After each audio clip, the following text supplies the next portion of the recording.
काकीनाडा में 1923 में कांग्रेस अधिवेशन हुआ। मोहम्मद अली जिन्ना ने अपने अध्यक्षीय भाषण में आजकल के अनुसूचित जातियों को, जिन्हें उन दिनों अछूत कहा जाता था, हिंदू और मुस्लिम मिशनरी में बांटने देने का सुझाव दिया। हिंदू और मुस्लिम अमीर लोग इस वर्ग भेद को पक्का करने के लिए धन देने को तैयार थे। इस प्रकार अछूतों के यह दोस्त उन्हें धर्म के नाम पर बांटने की कोशिश करते थे। उसी समय जब इस मसले पर बहस का वातावरण था, भगत सिंह ने अछूत का सवाल नामक लेख लिखा। इस लेख में श्रमिक वर्ग की शक्ति व सीमाओं का अनुमान लगाकर उसकी प्रगति के लिए ठोस सुझाव दिए गए। भगत सिंह का यह लेख जून 1928 के कीर्ति में विद्रोही नाम से प्रकाशित हुआ था। अछूत समस्या पर भगत सिंह के क्या विचार थे, चलिए हम लोग जानते हैं। हमारे देश जैसे बुरे हालात किसी दूसरे देश को देखना नहीं पड़ा। यहाँ अजब गजब सवाल उठते रहते हैं। एक अहम सवाल अछूत समस्या है। कि समस्या यह है कि 30 करोड़ की जनसंख्या वाले देश में जो 6 करोड़ लोग अछूत कहलाते हैं, उनके स्पर्श मात्र से धर्म भ्रष्ट हो जाएगा। उनके मंदिरों में प्रवेश से देवगन नाराज हो उठेंगे। कुएं से उनके द्वारा पानी निकालने से कुआं अपवित्र हो जाएगा।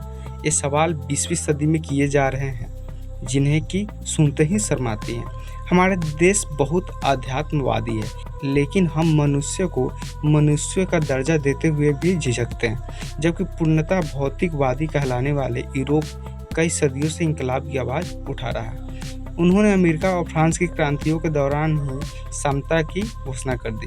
आज रूस ने भी हर प्रकार का भेदभाव मिटाकर क्रांति के लिए कमर कसी हुई है।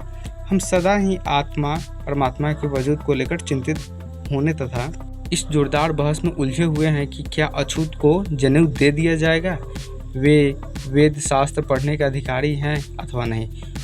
हम उलाहना देते हैं कि हमारे साथ विदेशों में अच्छा सलूक नहीं होता, अंग्रेजी शासन हमें अंग्रेजों के समान नहीं समझता, लेकिन क्या हमें यह शिकायत करने का अधिकार है? सिंध के एक मुस्लिम सज्जन श्री नूर मोहम्मद ने, जो बम्बई काउंसिल के सदस्य हैं, इस विषय पर 1926 में खूब कहा। वे कहते हैं कि जब तुम एक इंसान को पानी देने से भी इनकार करते हो, जब तुम उन्हें स्कूल में पढ़ने नहीं देते, तो तुम्हें क्या अधिकार है कि अपने लिए अधिक अधिकार की मांग करो। जब तुम एक इंसान को समान अधिकार देने से भी इनकार करते हो, तो तुम अधिक राजनीतिक अधिकार मांगने के अधिकारी कैसे बन गए? बात बिल्कुल खड़ी है, लेकिन क्योंकि ये एक मुस्लिम ने कही है, इसीलिए हिंदू कहेंगे कि देखो, वह उन अछूतों को मुसलमान बनाकर अपने में शामिल करना चाहते हैं। जब तुम उन्हें इस तरह पशुओं से भी गया बीता समझोगे, तो वह जरूर ही दूसरे धर्मों में शामिल हो जाएंगे, जिनमें उन्हें अधिक अधिकार मिलेंगे, जहां उनसे इंसानों जैसा व्यवहार किया जाएगा। फिर यह कहना कि देखो जी, ईसाई और मुसलमान हिंदू कौम को नुकसान पहुंचा रहे हैं, व्यर्थ होगा। कितना स्पष्ट कथन है, लेकिन यह सुनकर ठीक इसी तरह की चिंता हिंदुओं को भी हुई। सनातनी पंडित भी कुछ न कुछ इस मसले पर सोचने लगे। बीच बीच में बड़े युगांतरकारी कहे जाने वाले भी शामिल हुए। पटना में हिंदू महासभा का सम्मेलन लाला लाजपत राय, जो कि अछूते के बहुत पुराने समर्थक चले आ रहे हैं, की अध्यक्षता में हुआ। तो जोरदार बहस छिड़ी, अच्छी नोक-झोंक हुई। समस्या यह थी कि अछूतों को यज्ञोपवीत धारण करने का हक है अथवा नहीं, तथा क्या उन्हें वेद शास्त्रों का अध्ययन करने का अधिकार है। बड़े बड़े समाज सुधारक तमा गए, लेकिन लाला जी ने सबको सहमत कर दिया। लेकिन यह 2 बातें स्वीकृत कर हिंदू धर्म की लाज रख ली। वरना जरा सोचो, कितनी शर्म की बात होती। कुत्ता हमारी गोद में बैठ सकता है, हमारी रसोई में निःसंग फिरता है, लेकिन एक इंसान का हमसे स्पर्श हो जाए तो बस धर्म भ्रष्ट हो जाता है। इस समय मालवीय जी जैसे बड़े समाज सुधारक अछूतों के बड़े प्रेमी और न जाने क्या क्या पहले एक मेहतर के हाथों गले में हाथ डलवा लेते हैं, लेकिन कपड़ों सहित स्नान किए बिना स्वयं को अशुद्ध समझते हैं। क्या खूब यह चाल है। सबको प्यार करने वाले भगवान की पूजा करने के लिए मंदिर बना है, लेकिन वहाँ अछूत जा घुसे तो वह मंदिर अपवित्र हो जाता है, भगवान रुष्ट हो जाता है। घर की जब यह स्थिति हो तो बाहर हम बराबरी के नाम पर झगड़ते हुए अच्छे लगते हैं। तब हमारे इस रवैये में कृतघ्नता की भी हद पाई जाती है। जो निम्नतम काम करके हमारे लिए सुविधाओं को उपलब्ध कराते हैं, उन्हें ही हम दुराते हैं। पशुओं की हम पूजा कर सकते, लेकिन इंसान को पास नहीं बिठा सकते। आज इस सवाल पर बहुत शोर हो रहा है।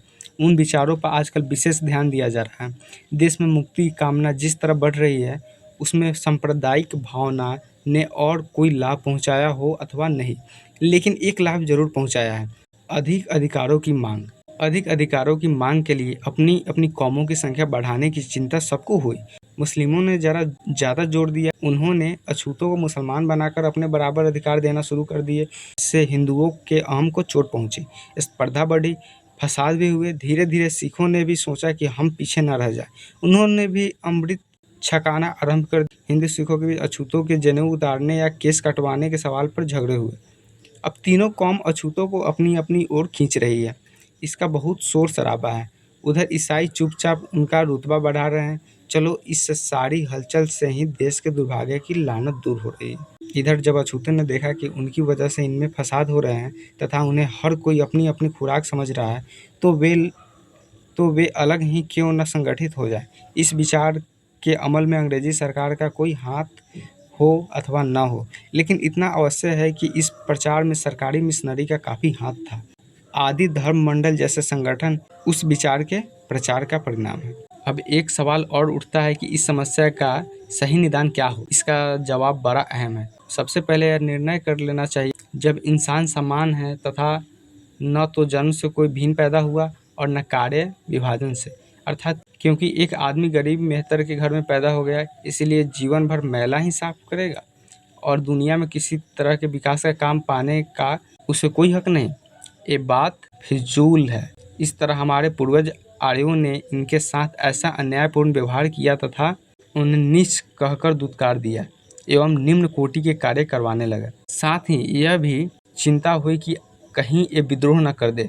तब पुनर्जन्म के दर्शन का प्रचार कर दिया कि यह तुम्हारे धैर्य का उपदेश देकर वे लोग उन्हें लंबे समय तक के लिए शांत करा गए। लेकिन उन्होंने बड़ा पाप किया, मानव के भीतर की मानवीयता को समाप्त कर दिया, आत्मविश्वास एवं स्वावलंबन की भावनाओं को समाप्त कर दिया।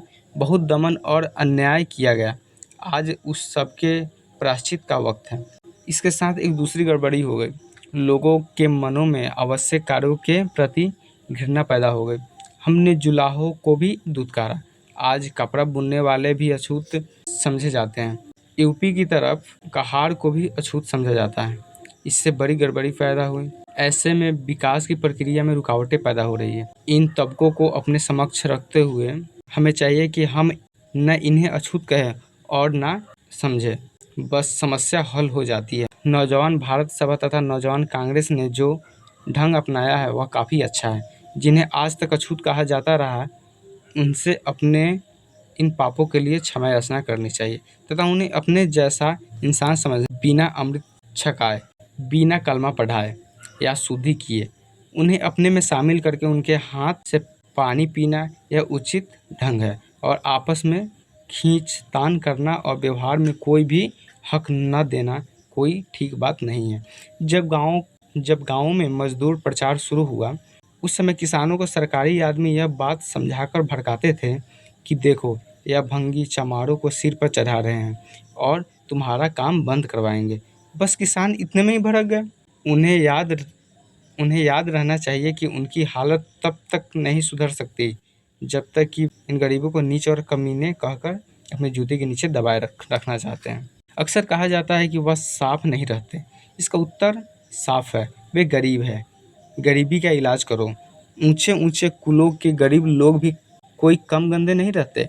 गंदे काम करने का बहाना भी नहीं चल सकता, क्योंकि माताएं बच्चों का मैला साफ करने से मेहतर तथा अछूत तो नहीं हो जाती, लेकिन यह काम उतने समय तक नहीं हो सकता जितने समय तक कि अछूत कौमें अपने आप को संगठित न कर ले।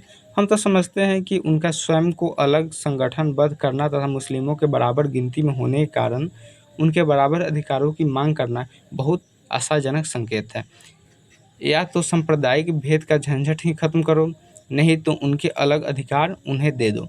कौंसिल और असेंबलियों का कर्तव्य है कि वे स्कूल, कॉलेज, कुएं तथा सड़क के उपयोग की पूरी स्वतंत्रता उन्हें दिलाए, वरन साथ लेकर जाए, उन्हें कुओं पर चढ़ाए, उनके बच्चों को स्कूलों में प्रवेश दिलाए। लेकिन जिस लेजिस्लेटिव में बाल विवाह के विरुद्ध पेश किए बिल तथा मजहब के बहाने हाय तौबा मचाई जाती है, वहाँ के अछूतों को अपने साथ शामिल करने का साहस कैसे कर सकते हैं। इसीलिए हम मानते हैं कि उनके अपने जनप्रतिनिधि हो, वे अपने लिए अधिक अधिकार मांगे। हम तो साफ कहते हैं कि उठो, अछूत कहलाने वाले असली जनसेवकों तथा भाइयों, उठो। अपना इतिहास देखो, गुरु गोविंद सिंह की फौज की असली शक्ति तुम ही थे। शिवाजी तुम्हारे भरोसे पर ही सब कुछ कर सके, जिस कारण उनका नाम आज भी जिंदा है। तुम्हारी कुर्बानियाँ स्वर्ण अक्षरों में लिखी हुई है। तुम जो नित्य प्रति सेवा करके, जनता के सुखों में बढ़ोतरी करके और ज़िंदगी संभव बनाकर यह बड़ा भारी एहसान कर रहे हो, उससे हम लोग नहीं समझते। लैंड एलियनेशन एक्ट के अनुसार तुम धन एकत्र कर भी ज़मीन नहीं खरीद सकते। तुम पर इतना जुल्म हो रहा है कि मिस मेयो मनुष्यों से भी कहती है, उठो, अपनी शक्ति पहचानो, संगठनबद्ध हो जाओ।